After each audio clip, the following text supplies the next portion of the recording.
కాపాడుకుంటుంది. ఇంకా దానికి నోరుంటే, ఏంటి బ్రో నన్ను చంపాలనుకుంటున్నారా అంటుంది. అదే కప్పని వెచ్చని నీళ్లలో వేస్తే ఆహా ఎంత హాయిగా ఉంది అనుకుంటుంది. మెల్లిగా వేడిని పెంచుతూ పోతే ఇదేదో మంచి వేడి నీళ్ళ స్నానంలా ఉందే అనుకుంటుంది. ఇంకా వేడిని పెంచితే అయ్యో నీళ్లు మరుగుతున్నట్టున్నాయి అనుకునేలోగానే చచ్చిపోతుంది.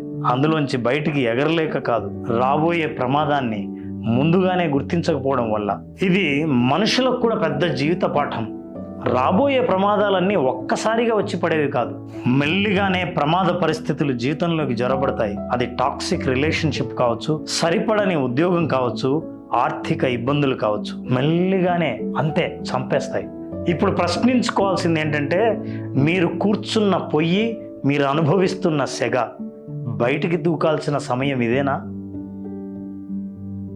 ఒక్కసారి ఆలోచించండి.